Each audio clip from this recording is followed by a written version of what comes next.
I know all the folks round these arts and parts. Can't say I know you.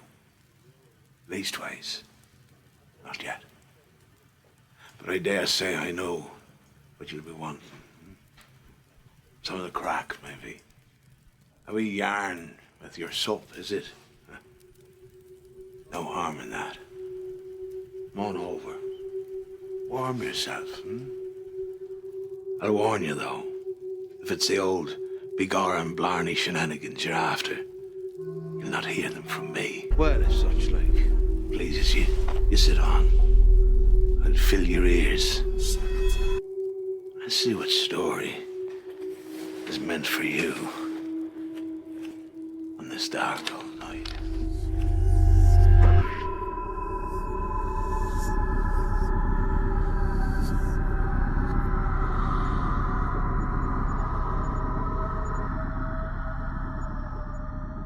I'm Chris. I'm Spence. And this is the Irish Gothic Podcast.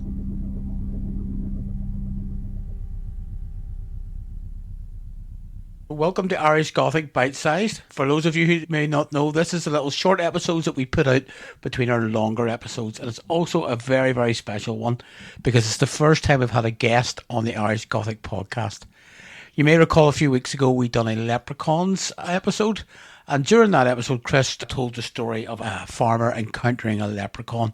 Now, weirdly, and as chance would have it, that evening when I was putting my little daughter to bed, her bedtime storybook had the exact same story in it. So we thought it would be quite interesting to revisit that story and have our special guest, Eliza, to tell the story for you folks. So settle in for the story of the leprechaun.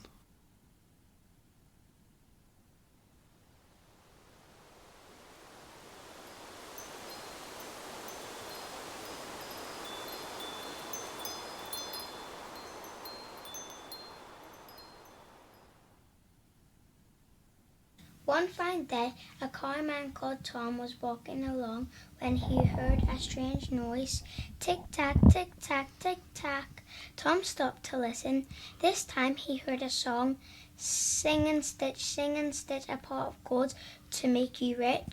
Tom looked through the long grass as he saw a very strange sight. A titchy-witchy man with a titchy-witchy hammer making some titchy-witchy shoes. He was a leprechaun. Leprechauns are the clever little Irish elves who make all the shoes for the fairies. Tom knew that it was good luck to see one because if you asked, they had to take you to a buried pot of gold. Tom didn't like looking after the cows and he thought how good it would be to have a pot of gold and do nothing all day. But Tom had to be very clever, for leprechauns have a trick they like to play. If you look away even for a second, a leprechaun disappears. So Tom watched the little leprechaun, never taking his eyes off him as a cat will watch a mouse. Good day to you, my fine friend, said Tom. Good day to you, answered the leprechaun. How's the work? asked Tom. Look after your own work, answered the leprechaun. Your cows are running all over the corn field and eating the corn. Tom was about to look around, but just in time he remembered never take your eyes off a leprechaun. He got hold of the little man. Take me to a buried pot of gold, or I will feed you to my cows, he said. Oh, please don't do that, said the leprechaun. I'll take you to the pot of gold. So off they went. Tom held on to the leprechaun as they went across the field. At last, they came to a great big field of thistles. The leprechaun pointed to a big thistle and said, dig down under that thistle and you'll find a pot of gold buried there. The ground was very hard and Tom needed a spade. But if he went home to get one, how would he know which thistle was which? When he came back, then he had an idea. He took off one of his bright red socks and put it on the thistle. Promise that you will not take that red sock off the thistle, and I will let you go," said Tom. "I promise," said the leprechaun. Tom knew that a leprechaun had to keep a promise, so he let the leprechaun go and went running home to get a spade. When he went back to the field of thistles, but what did he find? Every thistle in the field had a bright red sock on it, just like Tom's own. Tom ran from thistle to thistle, but he couldn't dig under them all. So Tom went home very unhappy. He never became rich, and he never saw a leprechaun again, although he always listened out for the song, sing and stitch a pot gold to make you rich."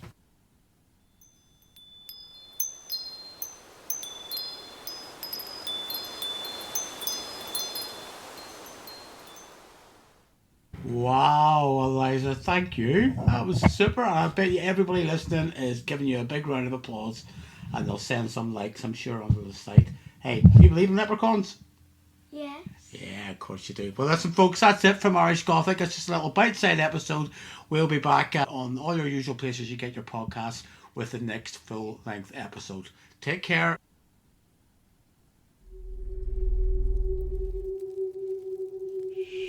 Looks like your story has found you. I wish it were another. But what's meant for you won't go by you. I'm sorry. No. No need to look so scared, eh? Enjoy the fire. Have a sup. Sure. Isn't it all just Irish Gothic? All just Irish Gothic.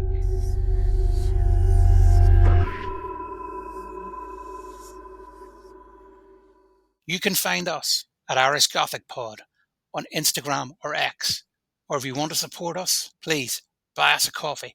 And look, while you're there, give us a follow to keep up with all things in the Irish Gothic podcast. Send us any Irish myths, legends, stories that you'd like us to delve into next. The Irish Gothic Podcast was brought to you by Causeway Pictures. It's hosted by Chris Patterson and Spence Wright, and was produced by Rebecca Alcorn. All rights reserved. Check out our other podcast, Hostage to the Devil, which delves into the dark world of possession and exorcism. You can get it wherever you get your podcasts.